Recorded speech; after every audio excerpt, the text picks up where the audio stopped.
요한일서 4장 19절 말씀부터 21절까지 말씀은 너무 직설적이죠. 우리가 하나님을 사랑한다고 하면서 형제자매를 미워한다면 어떻게 눈에 보이지 않는 하나님을 사랑한다고 할 수 있겠느냐.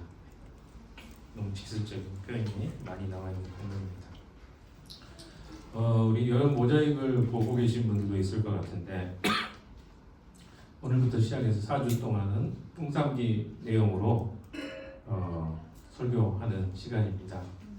진실한 공동체에 대한 부분들을 설교의 내용 속에 담아내기로 했고요. 그래서 4주 동안 이 풍삼기 설교를 우리 모자익에 담겨있는 내용입니다. 그래서 오늘부터 형제사랑 파트를 제가 같이 나누도록 하겠습니다. 요즘에 우리 교회 공동체에 계속 형제사랑에 관한 공동체 설교를 많이 하고 있는데 주제에 부합될 것 같아요. 그래서 오늘 내용을 풍삼기에 있는 내용을 그대로 설교에 담아서 나누도록 하겠습니다. PPT를 준비를 했는데 요즘에 AI가 열일하고 있습니다. 도움이 많이 되는 것 같아요. 그래서 시각적인 부분도 AI가 담당을 해줘서 너무 감사한데 살아있는 생물이 아니어서 감사를 표현할 방법이 없습니다. 네.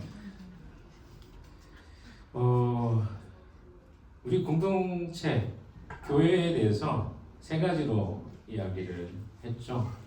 넘겨주시면 됩니다.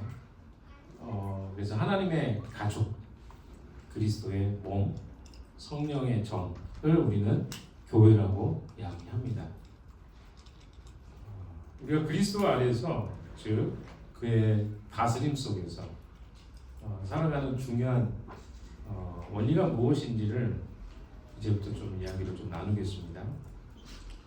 우리가 그리스도의 다스림 아래 살아간다, 통치의 원리 가운데 살아간다 라고 하는 의미가 무엇일까?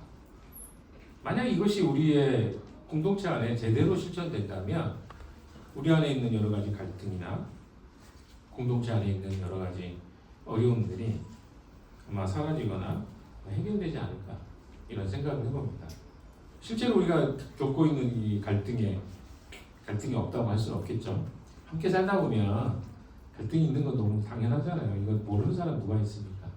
그런데 갈등의 실제를 우리가 해결하고 살아가고 있는가? 이런 문제는 좀 다른 것 같아요.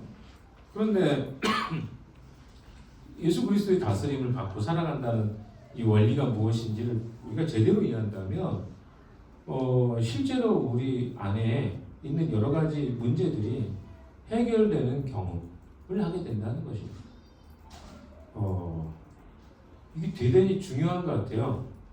이원론적인 그리스도인의 삶과 실제적으로 진짜 그리스도의 다스림을 경험하고 살아가는 사람들의 삶은 다릅니다. 뭔가 더 역동적이고 뭔가 그 사람들의 삶은 특별해 보이는 게 사실입니다. 다름 아닌 이 하나님의 영적 원리를 우리 삶에 적용하는 건데요. 그 중에 가장 중요한 원리가 바로 형제, 자매, 사랑의 원리입니다. 사실 성경 안에 형제라고만 표현되어 있지만 이게 다 포함되어 있는 거 아시죠? 대표성의 원리에서 이야기한 거지 자매들은 무시하고 형제들은 더 특별해서 이렇게 한 게 아니라 형제 자매를 우리가 어떻게 사랑할 것인가? 왜 어떻게 형제를 사랑해야 되는지를 우리가 잘 모른다면 하나님 만드신 공동체가 깨지는 것은 굉장히 쉽습니다.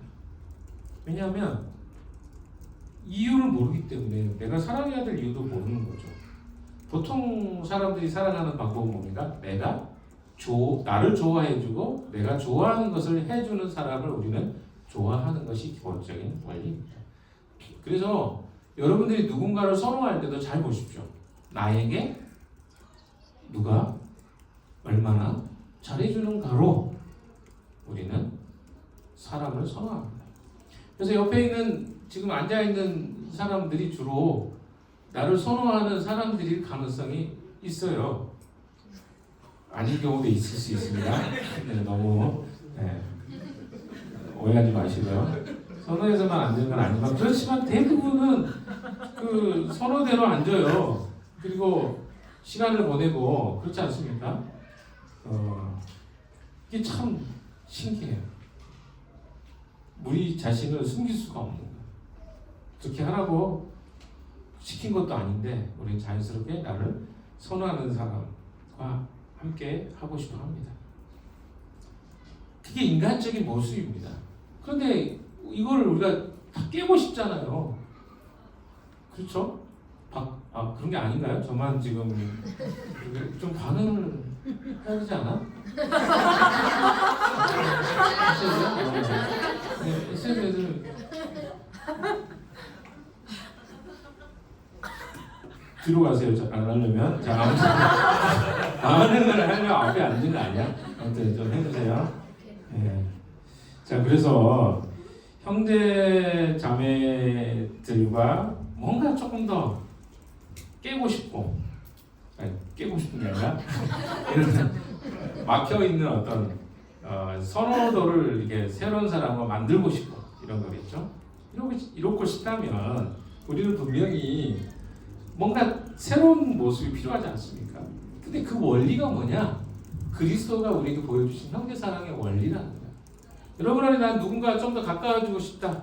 근데 내 한계가 있다. 라고 느끼시는 분들은 오늘 말씀을 잘 들으십시오. 왜?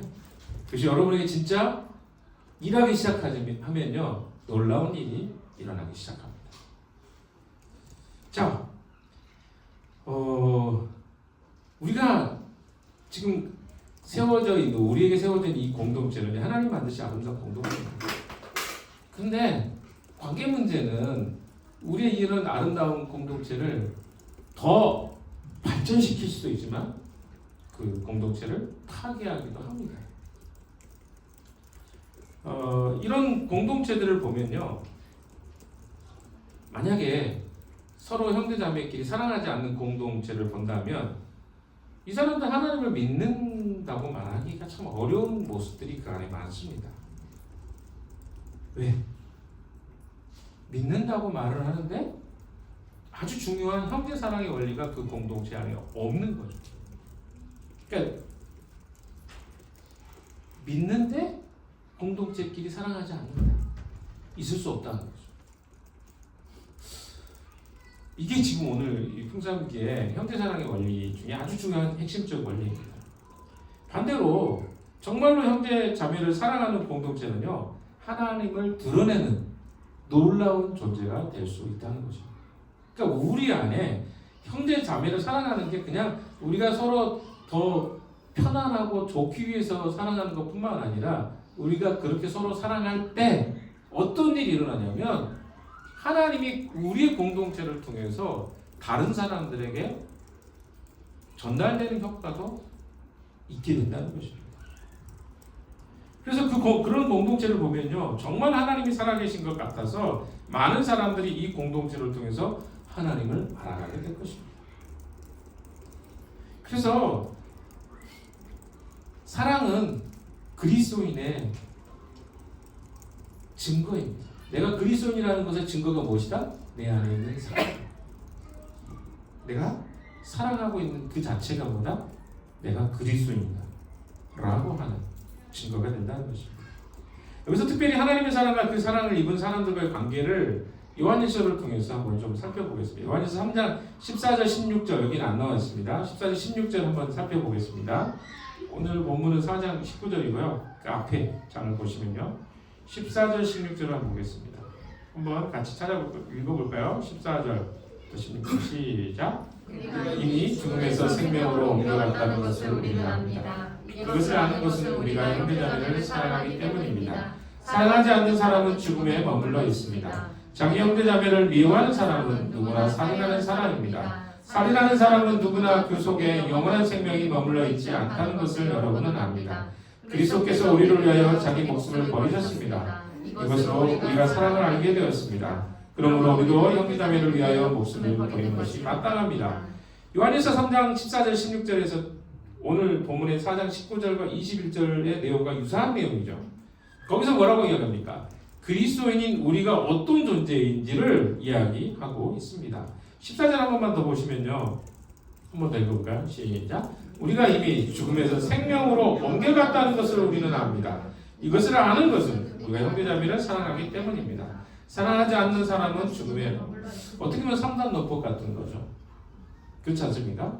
본문에는 뭐라고요? 이미 죽음에서 생명으로 옮겨갔다는 것을 압니다. 여러분이 죽음에서 생명으로 옮겨갔다는 걸 안다는 거예요. 근데 어떻게 알 수 있냐는 거예요. 무엇을 통해 알 수 있다고 했죠? 말씀해 보면 우리가 형제자매를 사랑하기 때문입니다. 내가 형제자매를 사랑하는 것을 통해서 내가 죽음에서 생명으로 옮겨갔다는 것을 안다는 거예요. 다른 말로 이야기하면 죽음에 있는 자들은 사랑할 수 없다. 이거 너무 당연한 거 아닙니까? 예를 들어 생각해 보십시오. 여러분이 너무 자연스럽게 지금 여기 우리 선물 받은 꽃이 지금 죽어가고 있습니다. 아니, 여러분 사랑 좀 보내주세요. 한 번씩 터치도 해주시고 물도 좀 주시고 혹시 너무 많이 주면 또 죽으니까. 예. 근데 여기 살아 있습니까? 죽었습니까? 살아 있죠. 무엇을 통해 알고 있습니까? 나무가 자랐고 잎이 무성한 걸 통해서 우리는 생명이 있다는 걸 아는 거죠. 반대로 이야기해 볼까요? 여기에 싹이 나지 않고 열매가 나지 않는 씨앗이 있다고 해봅시다. 그것은 죽었다고 말할 수 있겠죠. 왜 그렇습니까? 싹이 나고 잎이 나지 않았기 때문에. 똑같은 거. 우리가 그리스도인이에요. 내가 그리스도인이라고 칭함을 받아요. 근데 내가 형제와 자매를 사랑하지 않아요. 어떻게 그 사람을 그리스도인이라고 말할 수 있겠냐는 거죠. 그래서 14절 마지막 부분에 뭐라고 합니까? 사랑하지 않는 사람은 죽음에 머물러 있습니다. 자기가 그리스도인이라고 이야기를 해도 뭘 하지 않으면? 사랑하지 않으면 그 사람은 그리스도인이 아니라는 거예요. 놀라운 사실입니다. 그리스도인은 어떤 사람이다? 사랑하는 사람입니다. 여기서 시제를 한번 눈여겨보십시오. 옮겨갈 것이 아니라 옮겨갔다. 이미 완료형으로 표현하고 있죠.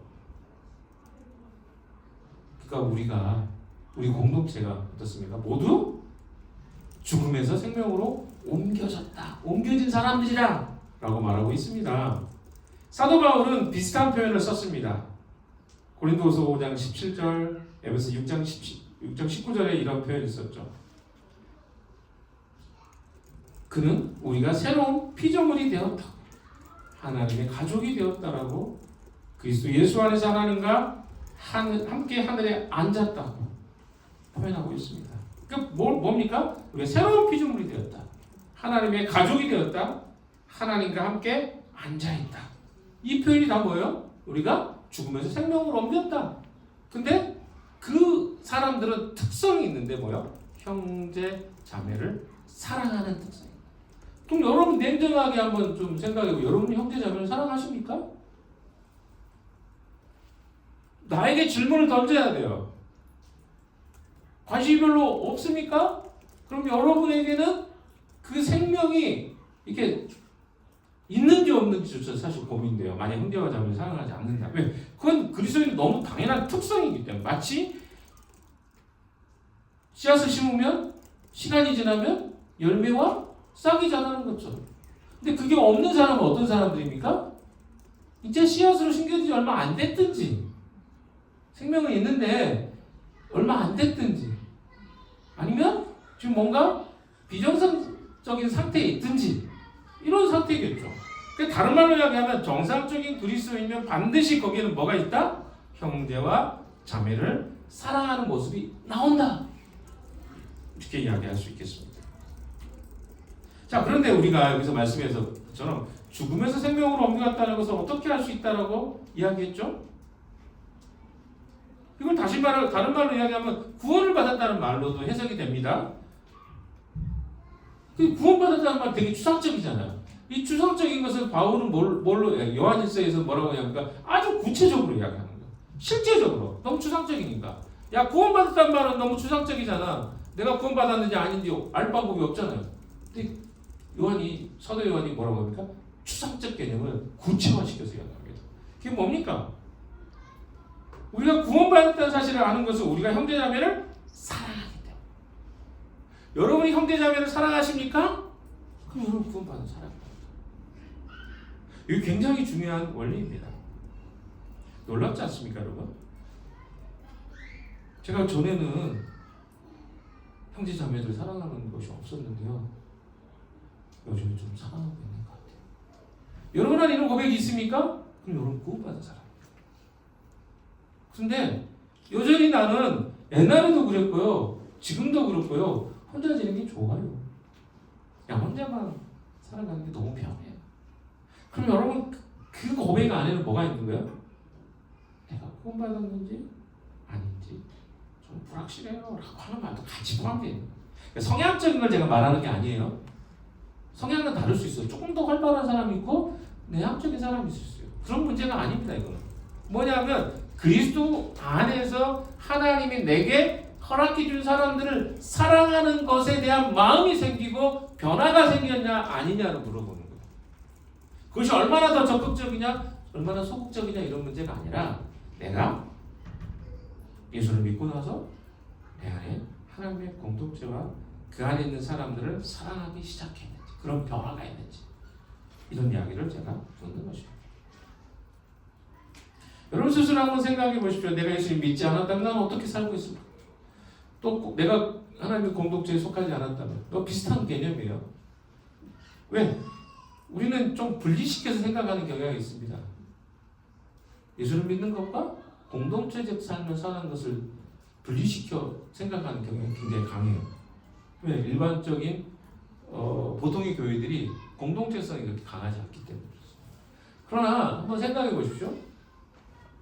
여러분이 태어난 다음에 혼자 사는 사람 누가 있어요? 그리고 혼자 사는 사람들 건강하다라고 말하기도 어렵잖아요. 뭐 그 사람들 문제라는 게 아니라 태어날 때부터 부모가 없어요. 그리고 어떻습니까? 돌봄이 없어. 건강한 환경이라고 할 수 있을까요? 이거는 열외란 말이에요. 이런 케이스를 열외로 생각하는 거죠. 그러니까 무슨 말입니까? 부모가 나를 돌봐주고 그런 돌봐주는 환경 없이 자란 사람도 없다는 거예요. 그게 기본이라는 거예요. 근데 지금의 우리 교회들은 어떤 모습이에요? 태어나서 혼자 자라는 게 너무 당연한 모습이 되어버렸어요. 이상한 모습이잖아요. 전부 다 고아원이에요. 다 가서예요. 이게 말이 안 되잖아요. 이게 공동체라는 게 그런 거란 말이에요. 그래서 제가 그걸 분리하지 않는 거예요. 너무 당연한 거잖아요. 그래서 공동체 안에서 내가 어때요? 예수를 믿으면서 사랑하는 삶들을 배워가는 건 너무 당연하잖아요. 엄마 아빠와 눈 맞춤하고 거기 안에서 사랑을 배우고 인격적 관계를 맺고 건강한 언어로 성장해 가는 거 이게 당연한 모습인데 우리에게는 이 공동체적인 그 환경 자체가 많이 없다 보니까 그럼 우리가 한번 다시 여기서 생각해 봅시다. 이런 환경이 없는 게 정당한가요? 아닌데 지금 뭔가 문제가 있는 거잖아요. 우리 그걸 회복해야 되죠. 교회는 원래 공동체적으로 자라도록 성장하도록 초대교회부터 시작해서 다 공동체적 설교잖아요. 우리가 보다 보니까. 자, 그래서 우리는 어떻게 해요? 자연스럽게 어떻게 하는 거예요? 형제와 자매를 사랑하도록 훈련받게 되어 있고 그러면 자연스럽게 내가 그리스도인 것들이 증명된다라고 요한일서는 이야기하고 있는 것입니다. 두 군데 거의 비슷하잖아요. 요한일서 3장 14절, 15, 16절의 말씀하고 4장 19절, 21절 말씀은 거의 유사합니다. 내 안에 형제자매를 사랑하는 것들이 없는데 내가 하나님을 믿는다? 이게 말이 되겠냐는 거예요. 눈에 보이지 않는 하나님을 어떻게 네가 믿는다고 말할 수 있냐? 형제자매를 사랑하는 것을 통해서 그것을 증명할 수 있다. 이것이 요한의 일관된 이야기입니다. 여러분은 어떻습니까? 내가 예수를 믿지 않았으면 어땠을 것 같아요? 내 삶이. 한번 생각해 보세요. 저는 그려져요. 저의 삶을 봤을 때. 최악이다. 내 인생 망했다. 아마 그랬을 것 같아요. 물론 그때는 잘 몰랐을 것 같아요. 시간이 한참 지나고 인생을 돌아봤을 때 지금 나이가 됐을 때 망했다 이렇게 생각했을지 모르겠습니다. 여러분 어떻습니까? 여러분 거듭난 그리스도인으로 죽음에서 생명으로 옮겨진 자라고 여러분 확신하십니까? 근데 거기에 퀘스천이 있다니까요. 뭡니까? 형제와 자매를 사랑한다. 사도 요한은 바로 그 이야기를 하고 있습니다. 여러분이 구원받았다면 형제와 자매를 사랑하는 것은 당연하다. 그렇게 이야기하고 있는 거죠. 자, 그런 다음에 요한은요, 사랑하지 않는 사람은 죽음에 머물러 있다고 이야기합니다. 15절 말씀 같이 한번 볼까요? 15절. 시작. 자기 형제자매를 미워하는 사람은 누구나 살인하는 사람입니다. 살인하는 사람은 누구나 그 속에 영원한 생명이 머물러 있지 않다는 것을 여러분은 압니다. 이 본문은요, 형제자매를 미워해서 안 된다고 말합니다. 여러분이 하나님을 정말 사랑한다면, 하나님의 사랑을 받아서 구원을 받았다면 형제 사랑과 이 하나님 사랑이 분리될 수 없다는 것입니다. 그래서 형제를 미워한다면 너는 아직도 어둠에 머물러 있구나 라고 말하고 있는 것입니다. 그래서 형제를 미워하면서 어떻게 하나님을 사랑하고 그분과의 관계가 회복되었다고 말할 수 있겠니? 라고 말하고 있다는 것입니다. 이 시간에 첫 번째 질문을 좀 같이 맨 마지막에 보시면 좀 질문 나옵니다. PPT 맨 마지막. 맨 마지막에 보시면 그 앞에 첫 번째 질문을 좀 같이 나눠보겠습니다. 옆에 있는 분들하고. 내 삶의 죽음에서 생명으로 옮겨진 사랑의 증거가 있습니까? 형제 사랑이 형제자매 사랑이죠. 그런 부분들 나는 정말 그렇게 형제를 사랑하고 있는, 자매를 사랑하고 있는, 미워하지 않고 있는. 아니 좀 진심을 자기 마음을 한번 들여다보고 하셔야 돼. 자기가 미워하고 있으면서도 난 사랑하는 것 같은데 이렇게 말하면 안 돼요. 돌아보면서 한 5분 정도 시간을 들 테니까 옆에 사람 나는 그런 것 같다. 아닌 것 같다. 아니면 좀 ING다 할 수도 있고 나 좀 요즘에 누구 미운 사람이 있는데 뭐 이렇게 말할 수도 있겠고요. 찔리네 이렇게 말할 수도 있겠고 같이 앞뒤로 해서 좀 같이 두 명 하시고 2명, 3명 이렇게 하시는 게 좋을 것 같아요. 2명 이렇게 하시는 게 좋을 것 같습니다. 너무 많기 때문에 제가 보니까 시간이 오래 걸리더라고요. 그래서 3명까지 괜찮은데 4명은 잘라서 하시면 될 것 같습니다. 같이 5분 정도 시간 드리겠습니다.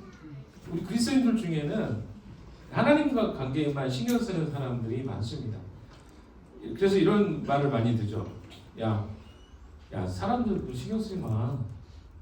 하나님만 믿고 신앙생활 하는 거지 뭘 사람들한테 그렇게 매여서 살아. 이렇게 하는 사람들이 있는데 뭔가 이렇게 오해하고 있는 것 같아요.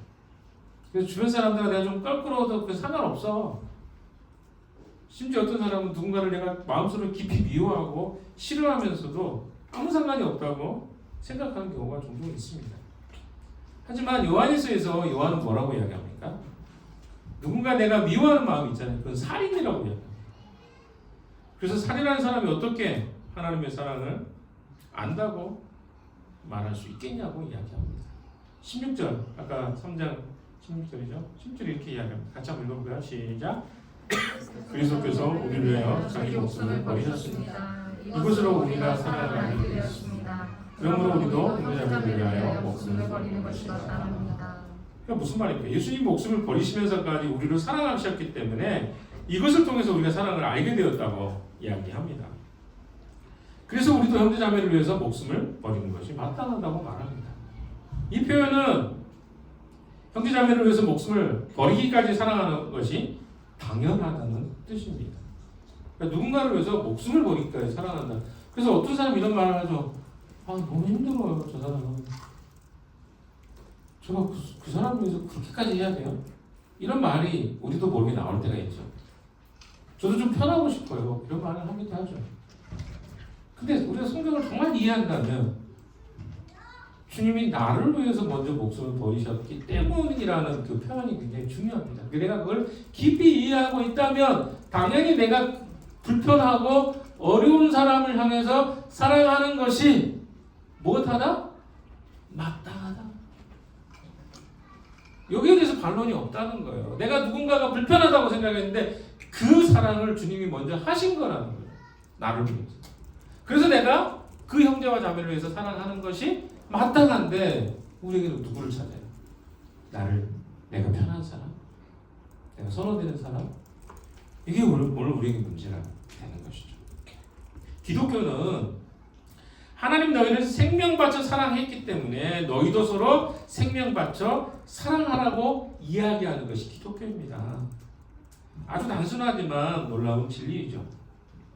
높으신 하나님께서 이 땅에 오셔서 어떻게 보면 아무것도 아닌 우리를 위해서 그의 생명을 바치셔서 우리를 살려주셨다는 이게 핵심 메시지잖아요. 기독교가.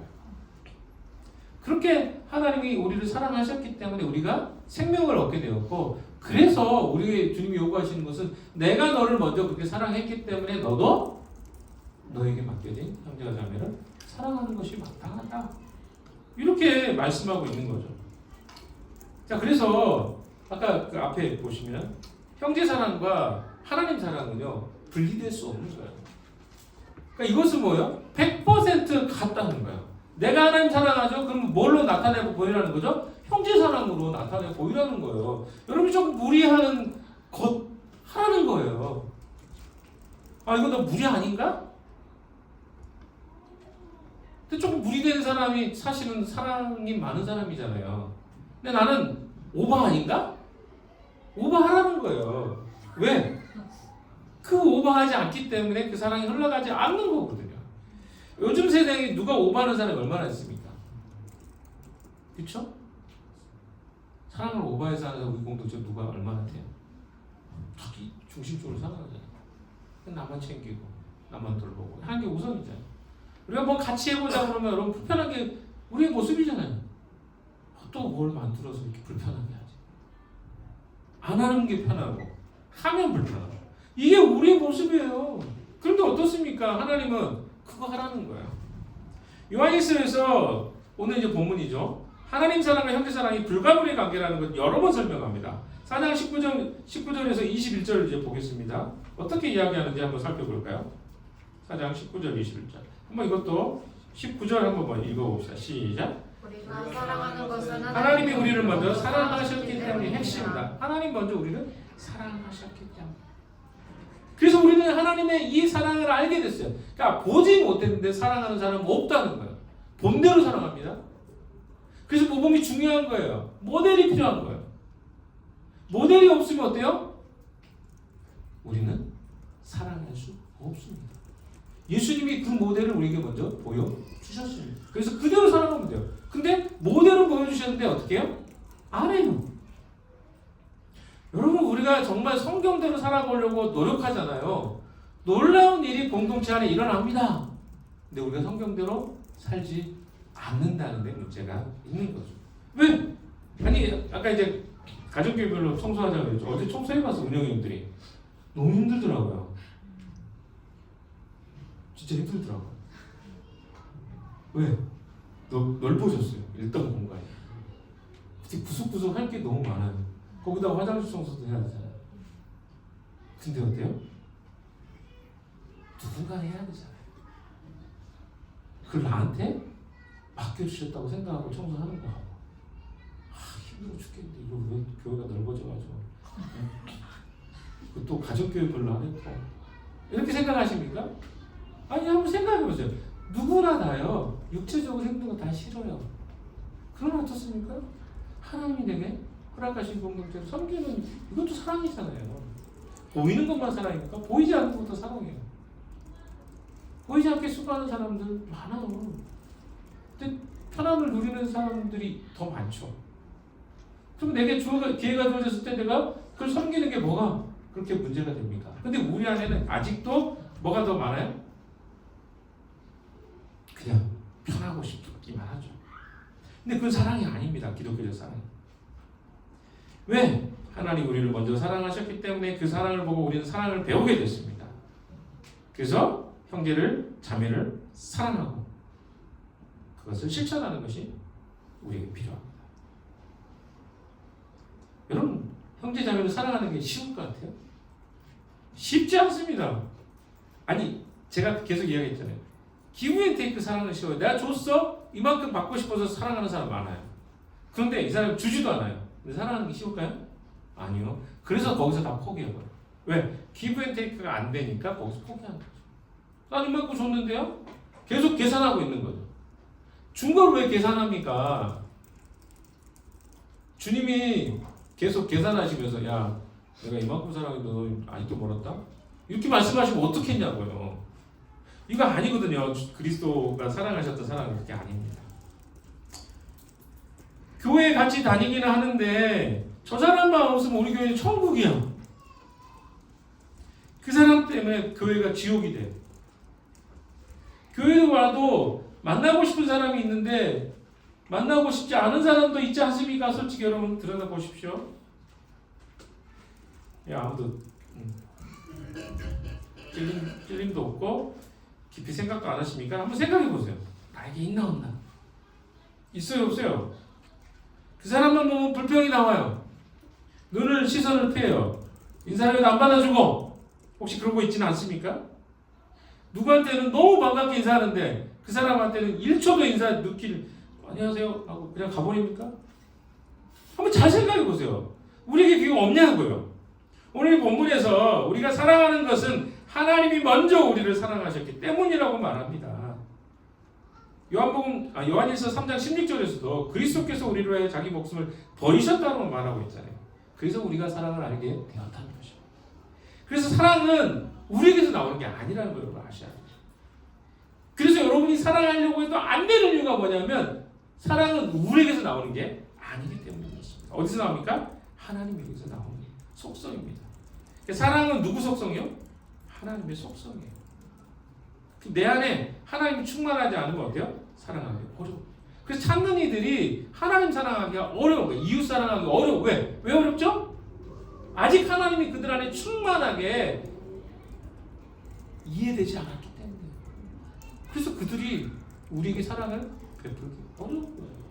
근데 우리는 그가 나에게 나이스하게 대해주기를 바라는 마음인데 그가 나이스하지 않기 때문에 피하는 거 아닌가요? 내가 원하는 사랑을 안 주니까, 모습을 안 주니까 그게 우리의 모습이라는 거예요. 그렇기 때문에 하나님을 사랑한다고 하면서 자기 형제를 미워하는 사람은 거짓말하는 자라고 말합니다.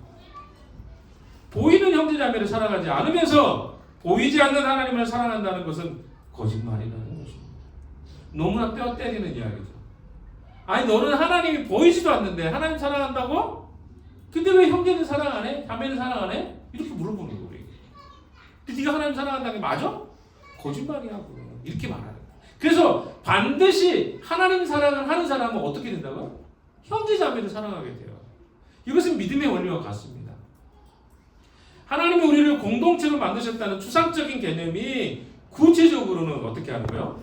우리 안에 있는 공동체, 이 공동체를 사랑하는 것으로 구현되라는 것입니다. 우리가 하나님을 사랑한다는 개념은 굉장히 모호하잖아요. 하지만 이걸 구체적으로 이야기해보면 형제자매를 사랑하는 것을 통해서 우리가 하나님을 사랑한다는 것이 증명된다고 성경은 이야기합니다.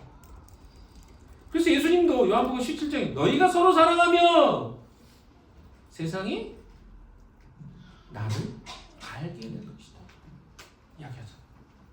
우리가 서로 사랑. 왜? 사랑은 어디서 온 거예요? 하나님에게도 온 거예요. 그러니까 이 사랑이라는 것은 절대로 세상에 있는 본질이 아닙니다. 그래서 사랑하기 힘든 거예요. 세상은 다 기브 앤 테이크예요. 그러니까 사랑이 많은 것 같잖아요. 근데 결국은 내용을 들여다보면 뭐예요? 기브 앤 테이크. 받기 위해서 사랑하는 거예요. 근데 여기서 말하는 사랑은 그런 사랑입니다. 헌신하는 사람, 희생하는 사람, 목숨을 줄 수 있는 사람. 이런 걸 이야기하죠. 그래서 형제자매를 사랑한다고 하는 것은 일반적 사랑과는 다르다니까요. 모든 종교가 어때요? 측은지심. 종교 하나 볼까요? 한 번 더 봐보세요. 네. 일반적 사랑 한번 보십시오. 일반적 사랑이 뭐가 있습니까? 한번 읽어보세요. 인간적 연민, 불쌍히 여기는 마음, 범위가 뭡니까? 사랑스러운 사람, 도울만한 사람. 그 다음에 자연스러운 감정과 느낌 이런 것들이에요. 하나님 사랑의 특징이 뭡니까? 하나님이 그를 먼저 사랑하셨기 때문. 두 번째 뭡니까? 잘못을 저지른 사람, 미운 사람까지 포함. 이게 어려운 거예요. 누가 미운 사람을 사랑합니까? 잘못을 저지른 사람 사랑합니까? 안 사랑한단 말이에요. 기독교 사랑하고 달라요. 내가 마음이 들어서 그냥 그 사람 불쌍히 여기고 싶은 거예요. 그게 일반적 사랑입니다. 도울 만한 사람을 사랑해요. 도와주면 이 사람이 감사할 것 같은 사람 사랑하죠. 근데 기독교 사랑은 뭡니까? 미운 사람, 잘못을 저지른 사람. 이 두 가지 요소가 차이점이 있다니까요. 그래서 어때요? 기독교 사랑은 성격은 의지적 순종과 영적인 태도예요. 이게 무슨 말이냐면 의지적 순종이에요. 내가 그것이 좋아서만 하는 게 아니라 믿음의 원리에 의해서 의지적으로 순종하는 것을 이야기합니다. 근데 이게 어려운 거예요. 뭐예요? 의지적으로 순종할 수 있냐는 거죠. 내가 그런 마음이 아닌데 믿음으로 순종할 수 있게. 이 사람 너무 힘들어. 싫어. 그냥 이야기하는 것도 버티는 것도 힘들어. 근데 내가 그 사람을 사랑하는 것을 의지적으로 선택해서 하겠냐는 거죠. 그게 하나님 사랑의 차이입니다. 자신에게 잘못을 저지르고 다른 사람과 다르고 자신에게 거슬리는 미운 사람조차도 하나님이 그 사람을 사랑하라고 하셨기 때문에 하나님이 그 사람을 위해서 생명을 바치셨기 때문에 사랑할 수밖에 없는 것이 기독교의 사랑의 의미입니다. 미운 사람을 사랑한다는 거 쉬울까요? 어려울까요? 어렵죠. 그러나 그게 기독교적 사랑이다. 어떻게 그러면 사랑할 수 있을까요? 그 사람. 나는 못하겠다. 난 기독교 안 해. 이럴 거예요? 그 사람은 기독교를 모르는 거예요. 액세서리로 기독교를 생각했을지 모르겠어요. 그러나 기독교인이라고 하는 것은요, 이 그리스도가 우리를 어떻게 사랑했는가를 이해한 사람을 크리스천이라고 합니다. 그리스도가 나를 어떻게 사랑하셨는가를 이해한 사람이 뭘 할 수 있는 거예요? 믿음의 의지적 순종의 사랑을 할 수 있다고 이야기하는 거죠. 부부싸움 할 때, 부부싸움, 부부가 많지 않으니까, 일단 이야기해 봅시다. 부부싸움 할 때 얼마나 비운지 아세요? 27년 살았는데, 그 시간만큼은 이 사람하고 내가 왜 결혼했을까? 이 생각이 들어요. 크리스탈도 마찬가지겠죠. 더 많이 들겠죠. 몰라요. 저도 그런 마음 똑같이 드니까. 아무튼 그만큼 힘든 거예요. 나를 이해해주지 않는 그 상태에서 누군가를 사랑한다는 그만큼 어려운 일입니다. 그런데 그때 하나님이 우리에게 이 마음을 주신 거예요. 너의 모습이 이런 모습이다 라고 저는 종종 들어요. 그게 무슨 말이냐면 크리스탈이 나에게 뭘 잘못했냐 아니냐를 떠나서 내가 힘들어하는 모습, 그 모습이 하나님 나를 바라보셨던 모습이라는 것을 생각합니다. 그러면 마음이 조금 가라앉혀져요. 그리고 어떻습니까? 하나님이 우리를 사랑하셨을 때 어떻습니까? 너무 미운데 내가 그 사람을 사랑한다라고 주님 말씀하신다면 어떻게 생각하시겠어요? 그러니까 내 안에 사랑이 없어요. 심지어 믿기까지 해요. 근데 내가 그 사람을 사랑했어 라고 주님 말씀하시면 여러분 뭐라고 답하시겠습니까? 화가 나는데 하나님이 내가 너의 모습을 이렇게 사랑했어 라고 하신다면 여러분 거기에 뭐라고 답을 하시겠습니까? 미울 때 누군가와 이야기하고 싶지 않을 때 여러분 이 말씀 묵상해 보십시오. 내가 이 사람을 위해서 십자가에 죽었단다 라고 말씀하신다면 그때 우리는 우리의 분노를 내려놓게 되고 자기 주장을 내려놓게 되고 그를 사랑하려고 시도하게 될 것입니다. 근데 우리가 이걸 안 하는 거예요. 뭘 안 해요? 이 사실을 받아들이고 인정하지 않는 거죠. 주님이 나를 그렇게 사랑하셨고 주님이 그 사람을 위해서 그렇게 죽으셨다는 사실을 인정하지 않기 때문에 미워하는 것이 마땅하다. 누가 했던 이야기입니까 이거? 구약의 유명한 선지자 여러분 기억나시나요? 요나가 했던 이야기죠. 아니 주님 저들이 우리를 향해서 얼마나 악한 일을 많이 했습니까? 그런데 내가 저들을 위해서 기도하고 저들에게 복음을 전한다고요? 근데 주님이 뭐라 그러세요? 저 니느웨에 12만이 넘는 앞뒤를 분간하지 못하는 자들이다. 내가 그들을 위해서 심판을 지어내는 것이 마땅하지 않다. 뭐가 문제? 주님은요 그렇게 바라보고 계셔요. 내가 미워하는 사람, 내가 사랑할 수 없는 사람을 향해서. 근데 우리는 뭐만 이야기해요? 요나처럼 버팅기고서 뭐라고 이야기해요? 내가 이렇게 한 게 마땅하지 않습니까? 저기요, 제가 말이 틀렸어요, 주님. 근데 자기 자신을 못 보는 거죠. 하나님이 구원해 주셨던 것도 몰라요. 뱃속에서 노래를 불러요. 구원의 노래. 구원은 여호와께로 막 노래 부르잖아요. 근데 그렇게 하고 물고기 뱃속에 튀어나와서도 뭐라 그래요? 3일 길을 하루 길만 걷잖아요. 이게 우리란 말이에요. 은혜를 잘 잊어버리는 존재들입니다. 사랑하는 여러분, 하나님을 사랑하는 것은요 내면적이고 영적이어서 눈에 보이지 않습니다. 이것으로 열매가 되어 나타난 것이 바로 주변에 있는 사람들은 어때요? 대한 우리의 태도가 바로 하나님을 어떻게 이해하고 있는가에 대한 해석입니다. 내가 얼마나 잘 해석하고 있으면 사람들을 향한 태도, 믿음의 태도를 취하는 거죠. 그런데 한번 여러분 잘 생각해 보세요. 나에게 편한 사람은 계속 대하고 있지 않습니까? 이건 아직 우리가 그 사랑을 깊이 이해하지 못하고 있기 때문에 그런 거죠. 우리도 형제자매와 함께 그리스도에게 속해 있다는 것을 여러분이 깨닫고 그것을 이해한다면 우리의 태도가 달라지게 될 것입니다. 우리가 진정으로 하나님께 속해 있기만 한다면 다른 형제자매들도 나와 함께 속해 있음을 깨닫게 될 것입니다. 그렇기 때문에 우리의 태도가 달라지게 될 것이죠. 결론으로 이런 말씀을 좀 드리고 싶어요. 여러분 좀 변화되고 싶지 않습니까? 그리스도 안에서? 저는 믿음이 우리에게는요 변화를 가져주는 거라고 저는 생각합니다. 믿음, 그러니까 크리스천은 믿음으로 사는 거거든요. 믿음이라는 건 뭐냐면 성경의 사실에 기반해서 내가 행동하는 것을 믿음이라고 생각해요. 그러니까 성경이 말하고 있는 것이 기초가 되고 기반이 돼서 거기에 근거해서 내 행동에 기반을 삼는 것, 이게 믿음의 삶이라고 생각하거든요. 그러면 이건 뭐냐면 내가 체득된 어떤 경험된 가치와 생각이 있습니다. 여기 충돌이 돼요. 왜냐하면 내 경험 속에 축적된 삶의 기반은 뭐냐면 이런 사람 불편한데? 힘든데? 나는 편한 게 좋은데? 이런 것도 우리 삶의 기반이에요. 근데 주님의 가치는 뭡니까? 내가 그 사람을 사랑했어. 그래서 너는 믿음으로 그 형제와 자매를 사랑해야 돼 라고 하는 게 기초란 말이에요. 여기 싸움이 있는 거죠. 어떤 싸움입니까? 편하고 싶고 육체적으로 그냥 지금의 것들을 지키고 싶고 유지하고 싶은 생각이 굉장히 강력하게 들어요. 그때 뭘 쓰는 거예요? 믿음을 사용하는 거예요. 믿음을 사용하면 어떤 일이 일어날까요? 변화가 생겨요. 뭐가 변화가 생길까요? 그 믿음을 실현하는 순간에는 특별한 느낌이 없을 수도 있어요. 그러나 우리 삶에 믿음은 뭐를 나타나게 돼요? 하나님의 역사가 나타나는 그 근거가 됩니다. 그래서 믿음으로 한 걸음을 딛잖아요. 그럼 그때 뭐가 있어요? 하나님의 역사, 하나님의 기적이 나타나요.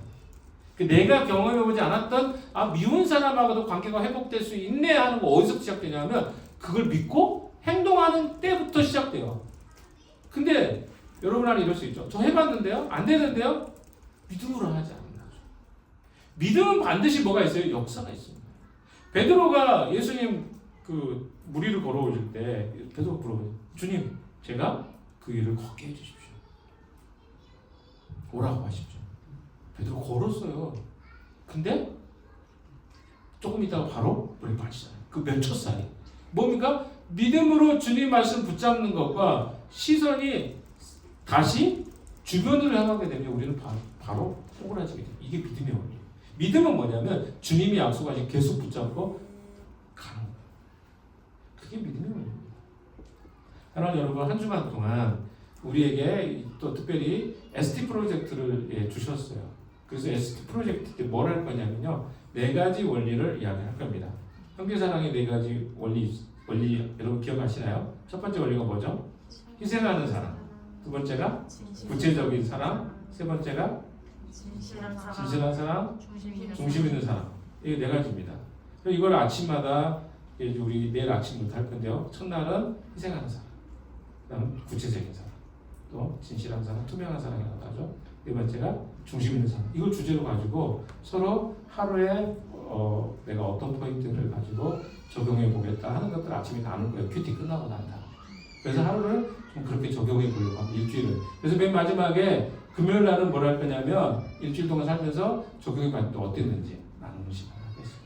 이해되시나요? 네. 첫째 날 희생하는 사람, 둘째 날 구체적 사람, 세 번째 진실한 사람, 투명한 사람, 중심 있는 사람, 맨 마지막에는 일주일 다 적용했던 거 어떻게 됐는지.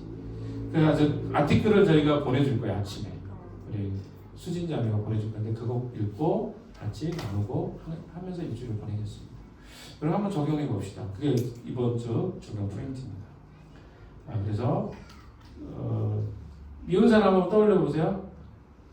없다고 그러지 말고 다 있잖아요. 아무튼 떠올려 보시고 내가 이 사람 사랑하고 한 주간 이렇게 이 말씀을 실천하겠다. 의지를 갖는 여러분 되시기 바랍니다. 기도하겠습니다. 하나님, 주님이 주신 대로 우리가 형제 사랑을 실천해보는 한 주를 보내기를 소망합니다. 도와주시고 그 실천을 통해서 내 삶에 변화가 일어나는 한 주가 되게 주시옵소서. 예수님 이름으로 기도했습니다. 네.